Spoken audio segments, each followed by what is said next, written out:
Probably the thing most of you in this room are waiting for is for interest rates to go back up. Okay? You're tired of earning, and the credit union would love to pay you 5-10% on their CDs. They would desperately love to pay you that. But they can't, because the people who control interest rates, the Federal Reserve, they have structured things so that short-term interest rates are very, very low right now. And they're not likely, as we learned today, a Federal Reserve Board meeting today, they're likely to stay low for quite some time. Janet Yellen, the chair of the Fed, said short-term rates are going to stay very low for the very foreseeable future. And so that means that, well, that's good news, bad news. If you need to get a car loan from the credit union, that's great. They've got some incredible rates. You want to go buy a Harley Davidson like they're doing this weekend with the San Diego Harley Davidson. They got a great interest rate on hogs, so you can do that. By the way, the stock symbol for Harley Davidson is HOG. So I think that's pretty cool. I like that. That's pretty cool.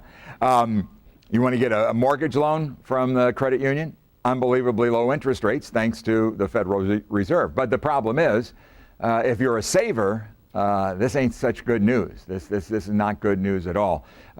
It's hard to make smart decisions when you're looking at this, but yet so many people, as they get into retirement, living on fixed incomes, they need to supplement that income, and as a result, they become very often the victims of financial fraud, because every day I look at the websites for the Securities and Exchange Commission, for the Financial Industry Regulatory. Put up FINRA. Let's go with FINRA first, okay?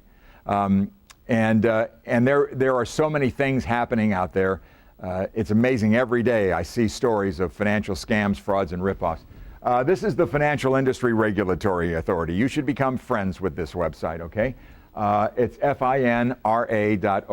The Financial Industry Regulatory Authority is a self-regulating industry association for the financial services industry. And one of the things that they do is really provide a tremendous amount of information to protect you. And I want to go through a couple of things real quick. So click on Investors right there in the middle. What I like about these reports is that they do not have a bias. Okay? They're not saying don't buy an annuity. They're not saying don't buy a bond. They're not saying don't buy stocks. What they do in these reports is give you the information to make a smart decision. Okay? And that's what I think is so important about these things. They are really very, very good. And I use them all the time. I refer people to them all the time because they really are a good way to get an unbiased report on making a smart investment decision. And they give you the questions you need to ask, which sometimes are hard to find when somebody's sitting down and trying to sell you some kind of investment. I mentioned about CD rates being so low. Well, there's a really aggressive, organized effort with some very bad people out there trying to convince you that you can buy federally insured certificates of deposit that are yielding 8, 9, 10, 12, 15%, whatever is the going rate du jour. These are very dangerous, and they are nothing but pure absolute scams. So this report, what I like about FINRA and the Securities and Exchange Commission, they issue reports that are timely. Obviously, they've been getting a lot of complaints about these high-yielding CDs, so that's why they put out this alert. Go back to the home page again, to the list there. The other one I like, let's go down to the next, keep, there we go. Yeah, marijuana stocks. You don't want to see your money go up in smoke, right? That's what that's all about. And but yet, I have a friend I work with who he loves to invest in these marijuana stocks, and he just keeps losing money all the time. And but yet they think, well, it's only a matter of time before every state makes marijuana use legal and sales legal and stuff like that. So there's some really good tips in here, and if you read them, you would realize that you probably ought not invest in marijuana stocks. So that's what they're called, life settlements, which are where you are investing in other people's insurance policies. You become the beneficiary of their policies. There's nothing wrong with this. This is a very honest and ethical thing. A lot of people may have big insurance policies. As they get older, they find that they need money, and that insurance policy is not helping them. It's going to help their beneficiaries. So they can actually sell sell that life insurance policy, say it's got a benefit of $100,000, they will take a payment of $60,000, and then the life insurance, the person who buys that policy from them becomes the beneficiary, and upon their death gets the full $100,000.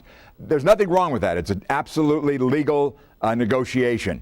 But once again, there's people that have found a way to do nasty things with that. So that's what life settlements are all about. And you just, my God, just be very, very careful on those things. BrokerCheck is a great service, okay? It allows you, before you invest, to check the background of the people that if you've decided you need to use a financial planner, you need to use a broker, this will allow you to get a report anonymously. It's all very confidential for that person. All you have to do is put in the name in there. If you happen to have other things they would like to have, it's not, no, don't do that. That's not funny. A lot of people make an assumption, and maybe some of you make that same assumption, because I spend all my time on radio and television talking about investing and what's going on with the markets and the economy, that I myself must be some kind of a stockbroker or certified financial planner, and that the only reason I'm here with you tonight is to convince you I'm a great guy and you'll all give me your money to invest, okay? Well, I always try to do this at the beginning of our workshops, clear the air and say that I'm not a stockbroker, I am not a financial planner. But in all fairness and full disclosure, I was a stockbroker for 15 years. I'm in a recovery program now, and it's going fairly well. And the reason I went to look at that, the reason I wanted to look at that when you put my name in there, you fool, you, was to see what they had there, because interestingly enough, in the 15 years I was in the business, I never was sued or taken to arbitration or anything like that. But 4 years after I was out of the business, I got a call from the attorneys at the company I worked for, and they said, somebody's suing you. And I'm going, what? Say what? Because I never got involved with anything that would have warranted being sued. But anyway, it was an arbitration case.